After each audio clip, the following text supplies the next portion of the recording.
Galchuma waliin nagaa biyya afaan Oromoo caqasuu jirtan.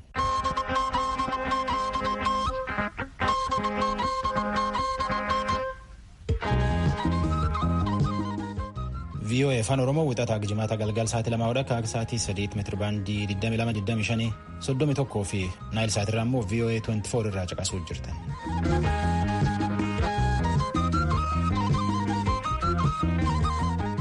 Wixata doolessi diddaan bar VOA afaan Oromoo caqasuu jirtan. Ansoora Alaaqeeti. Ijjecha Hacaaluu Hundeessaatiin duubatti holota Aforroo Guduruu keessatti nama hedduutti hidhame. Muummeen ministeera Itoophiyaa Abiy Ahmed Eertiraatti imaltuu dhaqeetiin gale. Waajjirri mirga namaa tokkummaa mootummoota waan waraanii maali nagaa eeguuf biyyi sunitti ergan uummata hiriira baay'ee tolche akka qoratan gaafate. Afrikaan kibbaa daarii isii koronaaf jettee cufatti ta'an yaayyuu banatte warri Moozaambiik ka warqii albuuti dhibii barbaadachuu yookaan hojii barbaadachitti dhimbiibamuu jira. Tattaan gulaan itti tachaan tujubeetti oduu nutti.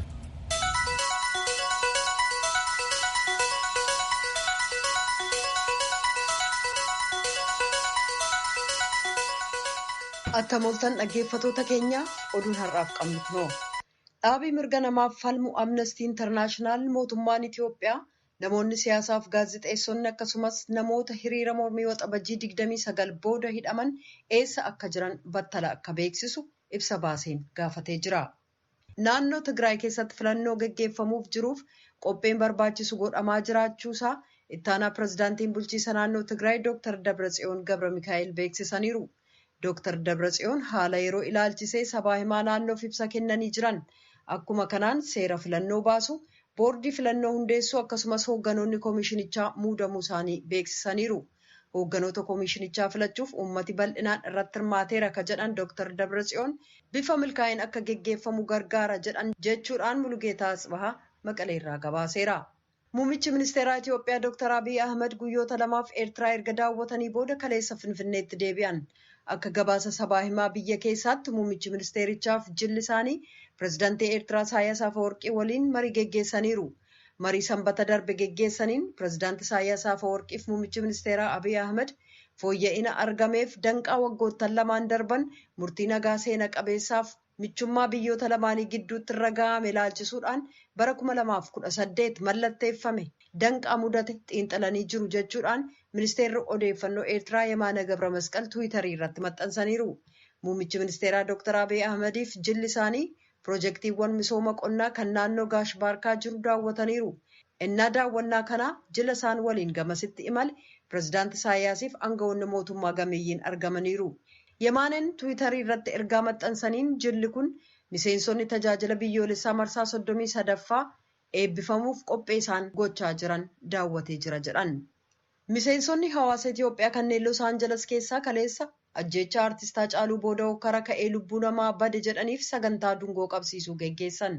Qindeessitoonni akka jedhanitti magaalaalee Oromiyaa keessatti ajjeechaa gosa irratti hundaa'e balaaleffanna jedhanii mootummaan kanneen yakka raawwatan murtiitti dhiyeessee kanneen qabeenyaan dura manca'ee firpha akka baasu gaafatan jechuudhaan Daani'el Argaa'u Los Angeles irraa gabaasee jira.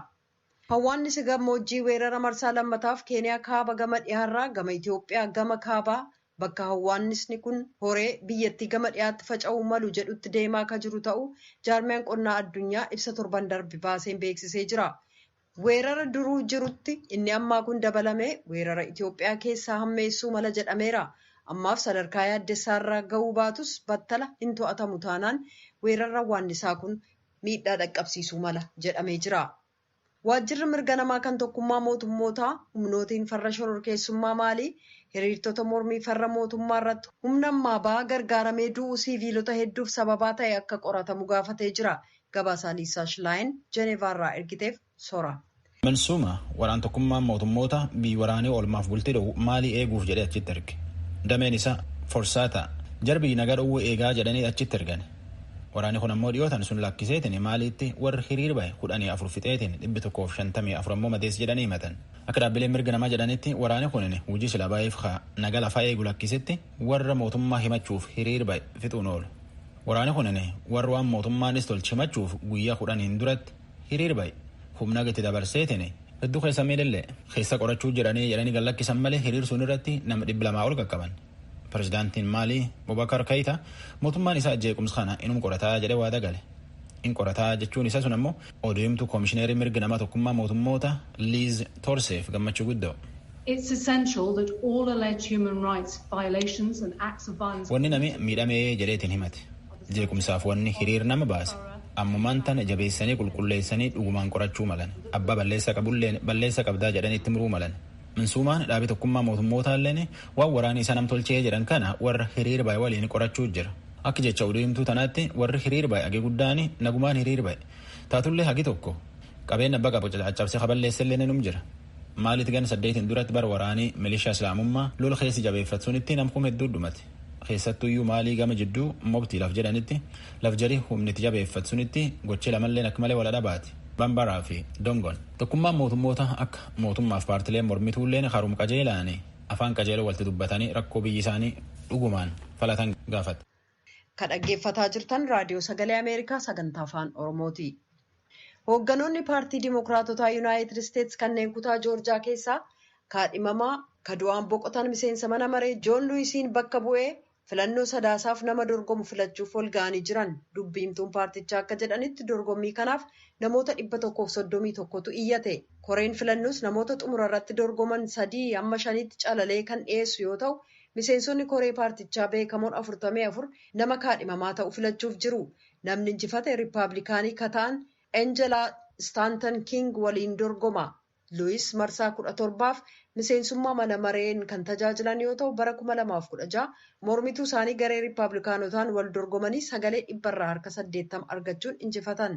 Qabsaa'aa mirga namaa beekamaa kan lammiiwwan Ameerikaa hidda dhalata Afrikaa Luwis dhibee kaansarii irra jiijiitiin yeroo dheeraaf dhukkubsataa erga turanii booda jimaata darbe umurii isaanii waggaa 80tti du'aan boqotan. Qabsoo mirga namaa jabanaa kan Ameerikaa bara 1950mootaaf 60mootaa keessatti innaa hirmaatan umuriin isaanii waggaa 23 kan ture yoo ta'u, hoogganaa qabsoo mirga namaa Dr. Maartin Luuter King waliin illee walitti siqeenyaan hojjetaa turan. Hospitaalonni 5 kanneen kutaa Filooriidaa keessaa lakkoofsa namoota vaayirasii koronaan qabamanii waan heddummaateef sireen kutaa namoonni akkaan dhibaman irra ciisan kan hin jirre ta'uu ibsamee jira. Kutaan Filooriidaa akka gabaasetti dilbata kaleessaa namoonni 12,000 haaraa vaayirasichaan yoo qabaman, kunis guyyoota 5 walitti aanuuf namoonni 10,000 ol COVID-19 qabamuun gabaasameera. Naannoon Maayaamii kan akkaan dhahame yoo ta'u, hospitaalota 45 keessaa kan akkaan muddama jala jiran konyaa Maayaamii Deed keessa jiru. Bulchaan magaalaa Maayaamii Firaansis Suwaareez wixata har'aa qabee namoota utuu maaskii hin kaayyatin alatti argaman irra adaba cimaa kan ka'an yoo ta'u, balleessaa jalqabaaf $50 yoo adaban, yoo irra deddeebi'an garuu hanga $500tti kan adabaman ta'uun beekamee jira. Gama biraan bulchaan magaalaa Los Angeles Eric Garcetti manaa akka hin baane irra deebi'anii ajaja dabarsuuf qarqararra kan jiran ta'uu kaleessa beeksisaniiru. Garcettiin bulchiinsi Trump dhukkuba kanatti duuluuf hanqina hooggana biyyoolessaa qaba jechuun balaaleffatan. Dhimmi COVID-19 walta'iinsa utuu barbaadu dantaa siyaasaaf oole utuu gargaarsa argachuu qabnu qofaatti dhiifamne jechuudhaan dilbata kaleessaa CNN'if ibsaniiru. Kun ariifachiisaa akka ta'e beeknaa yeroo dhiyootti ni dhumata jedhanii uummatatti himuu dhaabaa. Yoo akka biyyaatti hooggana biyyoolessaa jalatti walitti hin dhufnu ta'e namoota itti dabalaa du'an arguuf jirra jedhaniiru. Yuunaayitid Isteetsi dilbata kaleessaa qofaa namoonni 500 ol duraa kan du'an yoo ta'u, vaayirasii koronaan kanneen qabaman namoonni 63,000 immoo galmeeffamaniiru. Awurooppaa keessaa namoonni miliyoona 3 ol ta'an COVID-19 yoo qabaman kanneen 200,000 ol ta'an immoo du'aniiru. Hoogganoonni gamtaa Awurooppaa biyyoota miseensota ta'an kanneen weerara vaayirasii koronaan miidhaman deeggaruuf jecha bajata $2 tiriliyoona raggaasisuu irratti walgahii guyyoota 3f geggeessaa turan irraa wixata har'aa ganama boqonnaa fudhatanii jiru. Mariin duraan hamma sanbataa qofaatti geggeeffama jedhamee ture wixata har'aa waaree boodas itti fufa. Muummichi ministeeraa Neezerlaandis Maark Rutte akka jedhanitti fooyya'inni argamuusaa ennaa ibsan, chaansilariin Oostiriyaa Sebaastiyaan Kurz immoo mariin geggeeffame cimaa ta'us ba'ii har'a argametti hedduu gammannee jirraa jedhan. Mariin guyyoota xiqqoo darban geggeeffame biyyoonni Awurooppaa dureessota ta'an 5 Oostiriyaa, Deenmaark, Fiinlaand, Neezerlaandii fi Swiidin faallaa biyyoota gama kibbaa weerara vaayirasii koronaan akkaan dhahamanii waan dhaabataniif jecha cimaa ture. Jarmanii fi Faransaay garuu biyyoota gama kibbaa deeggaranii jiran.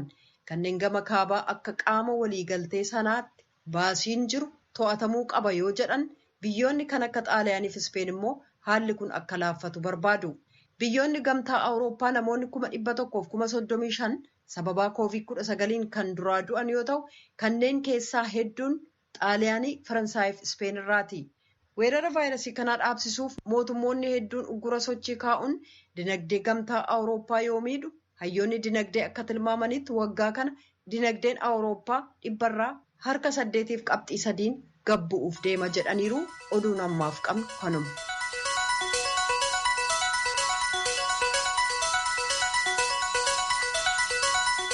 VOA afaan Oromoo Naayil Saatiif meetirbaandii irra caqasuu jirtan.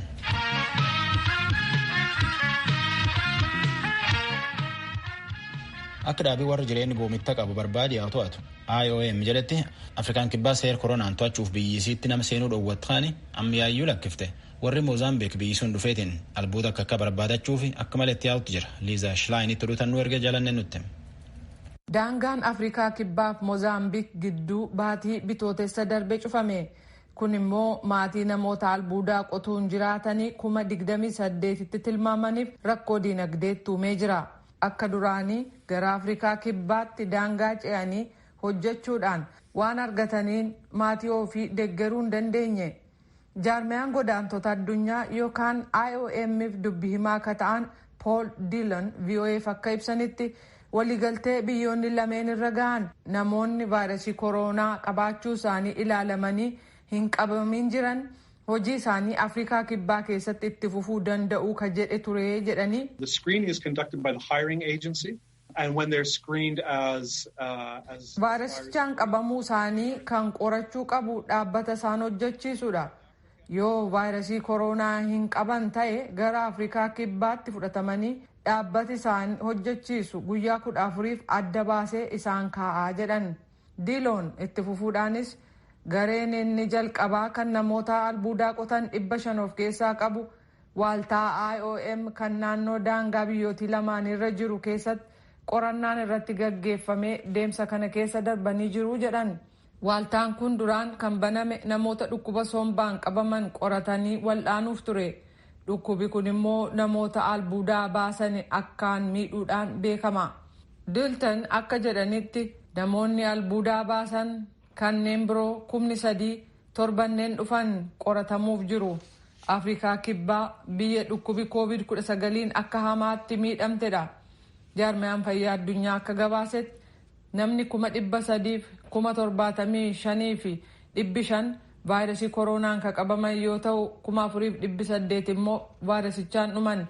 Moozaambiik keessatti garuu kan vaayirasii koronaan qabame 1,400 yoo ta'u kan du'e 9 qofa. Diiloon akka ibsanitti jaarmiyaan godaantota addunyaa yookaan IOM biyyoonni miseensa isaa ta'an tajaajila eegumsa fayyaa akkasumas dhimma bulchiisa daangaa irratti gargaaruudhaan muuxannoo qabaa jedhan. Lammiiwwan Moozaambiik kanneen oguma kabiraas qaban Afrikaa kibbaa keessatti carraa hojii akka argatan gochuufis abdii qabnaa jedhu. South Africa's gold and platinum mines alone. Afrikaa kibbaa keessatti warqee fi albuuda pilaatiiniyam jedhamu qotanii baasuuf hojjetoota 45,000 barbaachisa. Ogumni qaban kun dinagdee Afrikaa kibbaa itti fufsiisuuf barbaachisaadha. Kanneen Moozaambiik keessaa gara Afrikaa kibbaatti godaanuuf hojjetan hedduun kun kanneen hojii qonnaa gaggeessan dabalatee dhiyeenyatti kontraata hojiirra oolan argatu abdii jedhu qabnaa jedhaniiru. Hojjetoonni IOM baatii waxabajjii darbee kaasee kanneen konkolaataa fe'umsaa daangaa ce'uun oofan attamitti dhukkuba COVID-19 irraa of ittisuu akka danda'an hojjetaa turan jedhu Diloon. Shofeerota konkolaataa gurguddaa kan fe'umsaa 7,500 ta'aniif dhaamsa attamitti vaayirasii koronaa ittisuu akka danda'amu ibsu afaanneen naannoon qopheessanii harka dhiqachuu fi namoota biraa of fageessuun bu'aa inni qabus barsiisaniiru jedhu.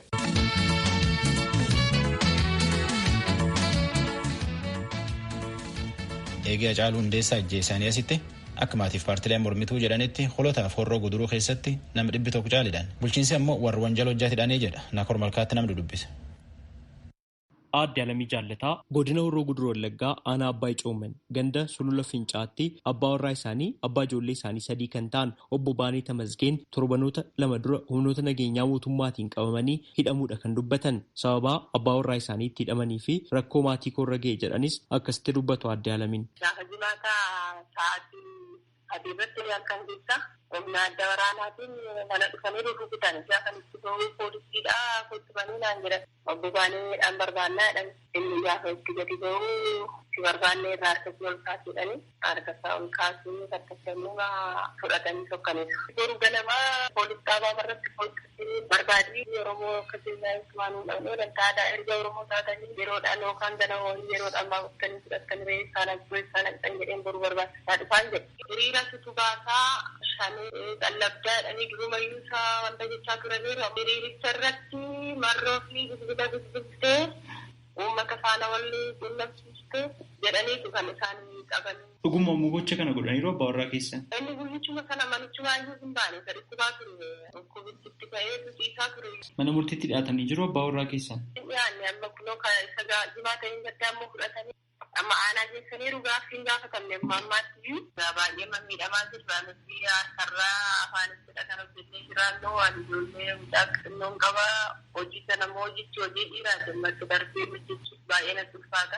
Ammasuma ammaallee gobii isaallee dhaguu hin dandeenye. Achuma godina Horroo Guduruu Wallaggaa aanaa Amuruuttis obbo Raffisaa Dhugaasaa namni jedhaman ajjechaa artistii jaallatamaaf beekamaa Hacaaluu Hundeessaa irra ga'e balaaleffachuudhaaf hiriira irratti hirmaachuu isaanii irraan kan ka'e humnoota nagaa eegumsaa mootummaatiin qabamanii jechuun komatu. Fira dhiyoo obbo Raffisaatiin namni jedhan obbo Deebisaa Ibsaa obbo Raffisaan miseensa paartii Koongireesii Federaalistii Oromootii jechuunis kan dubbatan isaaniif namoonni 20 ta'an aanaa Amuruutti hidhamanii jiran yeroo ammaa kana mana murtiitti hin dhiyaanne torbanoota 2 darban keessatti hin gadhiifamnes jechuun komatu. Jiraataa magaalaa Shaambuu kan ta'aniif miseensa paartii Adda Bilisummaa Oromoo ABO ta'uu kan dubbatan namni sababaa yaaddoo nageenyaan qabuuf maqaan koo akka hin himamne jechuun gaafatan akka jedhanitti akkuma godina Horroo Guduruu Wallaggaa aanolee garaagaraatti namootni 50 ol ta'an humnoota nagaa eegumsaa mootummaatiin qabamanii hidhamanii jiru. Kanaafis ragaa barreeffamaan akkasumas maqaa isaanii of harkaa qabaa jedhanii jiru. Mootummaan godina Horroo Guduruu Wallaggaa magaalota garaagaraa keessatti haala hin uumamne kanaan namoota hidhuunis sirrii miti jechuun komatu. Itti gaafatamaan waajjira bulchiinsaaf nageenyaa godina Horroo Guduruu Wallaggaa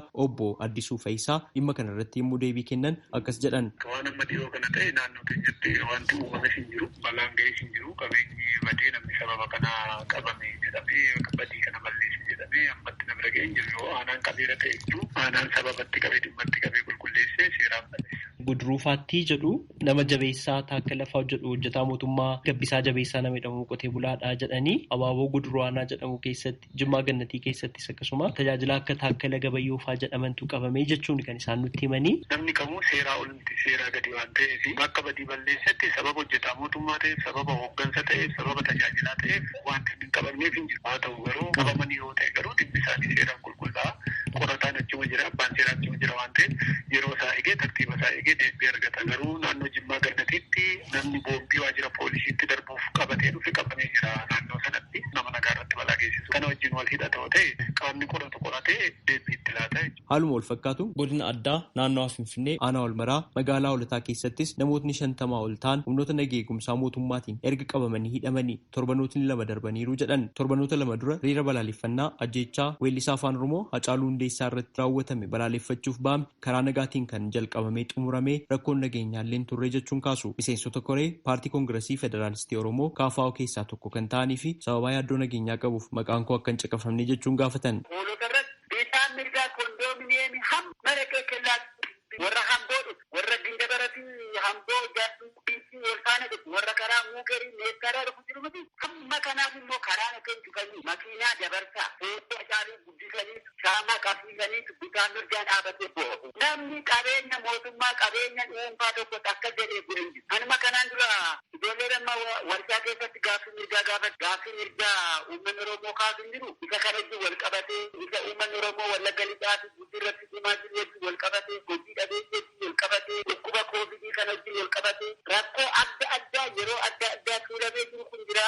Isa kana wajjin wal qabatee ijoolleen gaaffii mirgaa gaafatu. Isuma kana jibbanii maneedhaatti buunu malee wanni raawwatanii jibbuutti barbaadu. Barsiisaa Biraanuu Warquus obboleessi isaanii Tsaggaayee Warquu jedhamu sababaa ittiin hidhame jedhan akkasitti ibsanii jiru. Gaafa Hacaaluun du'u konkolaataa nama warshaa simintoo Habashaatti kan inni konkolaachisu. Gaafa sana ijoolleen naannoo qeerroon naannoodhaa fuudhitii nu baasuu jennaan konkolaataa sana warrunti warshaa eeyyamanii too inni fuudhetoo deema ijoollee Finfinnee. Dhufee raawwateetu konkolaatatti oddoo warshaa galcheetu dhaabe. Sana booddee deega torban tokko taa'ee raawwatee booddee konkolaataa kan fuudhetoo deeme ijoollee fidhaa. Jecha ijoolleen konkolaataa ittiin fuuterraa ijoolleen sirbaa turtee dhaadannoo garaagaraa dhageessisaa turteedhaniitu konkolaataa bakka inni oofaa jirutti poolisoota afuriin meeshaadhaanii konkolaataa fuudhisuu waajjira poolisii deemee achitti si barbaannedhaniini. Himannaa isaa akkan argetti ijoollee hin beekamnee fi ammaaf to'annaa jala noonde faana daandii cufteedha kan jedhu. Komiidhaa magaalaa Hoolotaa fi aanaa Olmaraatti ka'u kan ilaalchisee qaamota nageenyaa itti gaafatamtoota waajjira poolisii fi geggeessitoota aanaa Olmaraa fi magaalaa Hoolotaa irraa mirkaneeffachuuf tattaaffiin goone hin milkoofne. Haa ta'u malee hoogganaan biiroo dhimmoota kominikeeshinii mootummaa naannoo Oromiyaa obbo Geetaachoo Baalchaa deebii kennaniin akkas jedhanii jiru. Ajjeefamuu artistii qaalii keenya Hacaaluu Hundeessaa hordofsiisee naannoo Oromiyaa keessatti bakkee garaagaraatti walitti bu'iinsii fi jeequmsi uumamee ture. Jeequmsa sanaan lubbuu namaa fi qabeenya irraa miidhaan gurguddaan ga'eetii kan ture. Kana waliin wal qabatu gabaasa wanti lakkoofsaan dabalu jiraachuu danda'a. Gara nama 7,126 ta'an to'annaa seeraa jala oolanii haalli ittiin itti qulqulleeffamaa jiru jira. Amma naannoon Oromiyaa guutummaa guutuutti nagaadha jechuun hin danda'amu. Namni gadda qabuu fi quuqama qabu ibseeti kan gara mana isaatti deebi'ee warri garuu gadda sanaa fi quuqama sanatti fayyadamanii jeequmsa biraatti dheessisanii saamichaaf haala mijeessaa turanii ajjechaa lubbuuf haala mijeessaa turanii Oromiyaa keessatti bakkee inni taateen kun ta'e kamitti shakkii akka wajjiniin yookaan immoo taatee sanaa wajjin wal qabatus bakka jirutti haalli tarkaanfiin fudhatamuu fi deemamee fi nageenya mirkaneessuuf hojjetamaa ture jira. Magaalaan gara lixaatti taateen akkasitti bakkeetti mul'ate hadibamu malee bakkee garaagaraatti namoonni sanaaf haala mijeessuudhaaf tumsa garaagaraa gochaa turan bakka mallattoon akkasii mul'achaa turetti olaantummaa seeraa mirkaneessuuf tarkaanfiin fudhatamu jiraachuu danda'a kan jedhu nan tilmaama. Garuu yeroo wanni akkasii uumamuu kana keessa humnoonni uummata keenya gidduutti garaagartummaan akka babal'atu akka walitti bu'iinsi babal'atu haala mijeessuudhaan qooda fudhatan jiraachuu malu. Namoonni dhimma dhuunfaa walirraa qabanis haaloo walirraa qabanis waltajjii yeroo wanti akkasii uumamu haaloo walitti ba'uudhaaf deemuun waan jiruuf caasni nageenyaa karaa of eeggannoo qabuun amma danda'ametti ragaa walitti qabatee ragaa sana irratti hundaa'e akka olaantummaa seeraa yeroo jennu warra qabamaniifis olaantummaan seeraa jiraachuu qaba. Warra nagaa barbaadaniifis olaantummaan seeraa jiraachuu sirraa jira. Raadiyoo Sagalee Ameerikaaf Naakoor Malkaa Amboorraa.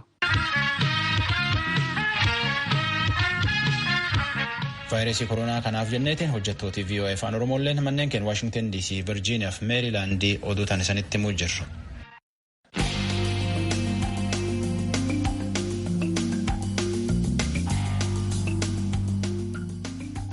Akka itti guddaan to'annoo dhukkuba Afrikaa Joon Niksaasawung jedhetti ardiin isa uuma beektuuf uuma dandeetti cufaanuu vaayirasii koronaa kan ofirraa dhowwuuf fala barbaadachuu jirti. Anitaa Paawulitti Afrikaa kibbaa Johannesburg nu erge jaalanne. Afrikaan faca'ina vaayirasii koronaa jalaa miliquun dandeenyee jedhu ogeessi qorannaaf to'annaa dhukkubootaa tokko. Dr. Jaan Nikengaansoon daayireektara waaltaa to'annaaf ittisaa kan Afrikaa daayireektara ta'uun tajaajilu. Isaanis akka jedhanitti hayyoonni dhukkuboota qoratan doktoroonniif laaboraatooriin qorannaan keessatti gaggeeffamu guutummaa Afrikaa keessatti hojii jabaa hojjetaa jiru. Namoonni 600,000 fi 40,000 caalaan dhukkuba COVID-19 jedhamu kan vaayirasii koronaan dhufuun qabamuu isaanii galmeessanii jiru. Namoota miliyoona 6.5 irratti qorannaan kan gaggeeffame yoo ta'u hedduun jara kanaa lafa vaayirasiin koronaatti heddummaatu kan akka Afrikaa kibbaa, Masrii, Naayijeeriyaa, Gaanaa fi Aljeeriyaa keessatti argamu. Dooktarri kun akka dubbatanitti dawaa haaraan yaaliif kennamaa jira. Afrikaa kibbaa tallaalii yaaliif kenname isa jalqabaa hojiirra oolchaa jirti.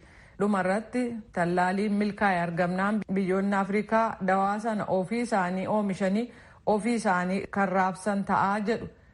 It is a strong belief that Africa should play an active role in tallaalii kana arguu fi itti gargaaramuu keessatti Afrikaan qooda gaarii qabaatti amantii jedhu jabaa qabna. Hanga tallaaliin biraa argamee Afrikaa keessatti raabsamutti eeguu hin qabnu.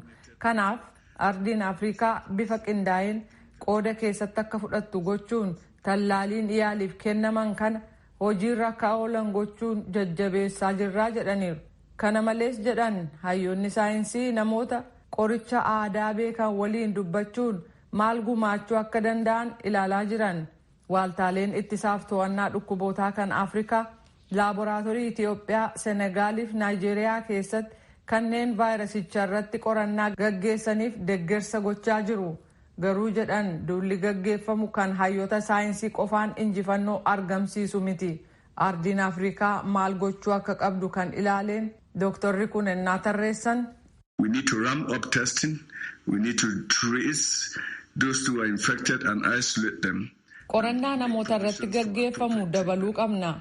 Namoota dhukkuba COVID-19 qaban faana bu'uu, kanneen argaman adda baasanii kaa'uu akkasumas wal'aansa barbaachisu kennuudha. Dhimmi lammaffaan gochuu qabnu hirmaannaan hawaasaa kana keessatti akka dabalu gochuudha. Duulli dhukkuba COVID irratti gaggeeffamu kan murteeffamu sadarkaa hawaasaatti jedhan.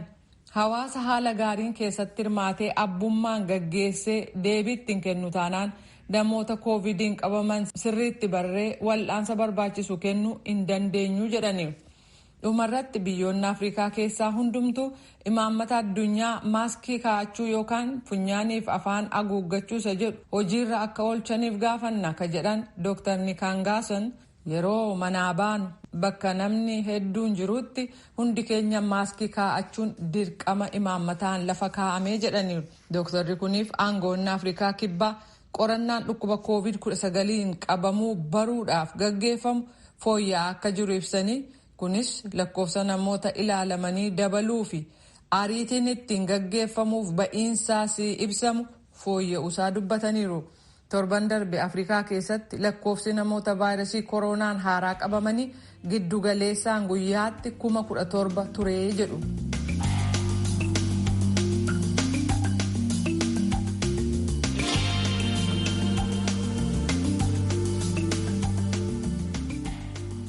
Biyya afaan Oromoo caqasuu jirtanii sirbalii birraa kan hir'isanii kenna afaan Oromoo faarsa taarratanum taboriitii waldachaan sagantaa afaan Amaaraatti ta'an.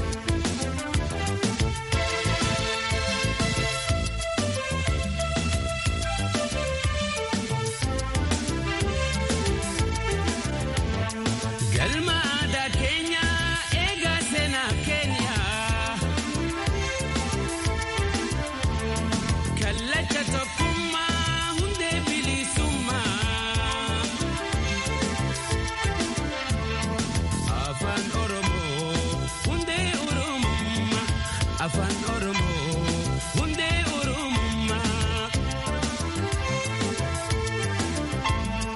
gurratti mi'aawa yaa'an sagalee kee cirracha bishaanii baay'inni jajjagee gurratti mi'aawa yaa'an sagalee kee cirracha bishaanii baay'inni jajjagee kan rafe dammaqsa wayituuf walaloomkee. Kawamen dhumu hibboof maqmaqsikee kan rafe dammaqsa wayituuf walaloonkee lakaawamen dhumu hibboof maqmaqsikee galma aadaa keenya eegaa seenaa keenya kallacha tokkummaa hundee bilisummaa afaan Oromoo. Afaan Oromoo hundee Oromummaa gurratti mi'aawa yaa'an sagalee kee cirracha bishaanii baay'inni jajjagee gurratti mi'aawa yaa'an sagalee kee cirracha bishaanii baay'inni jajjagee nunuu marti itti haa yaannu. Barsiifnu ittiin haa guddifnu wal haa yaadachiifnu jechoota adda addaa ittiin haa barannu siyaasaa fi herrega.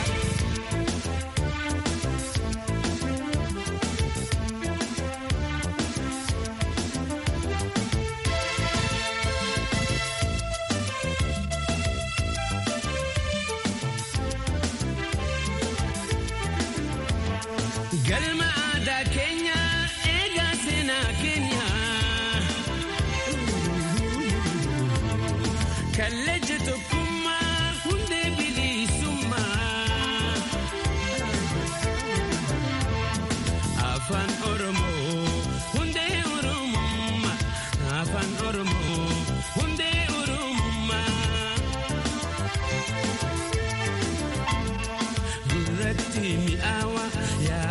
sagalee kee cirracha bishaanii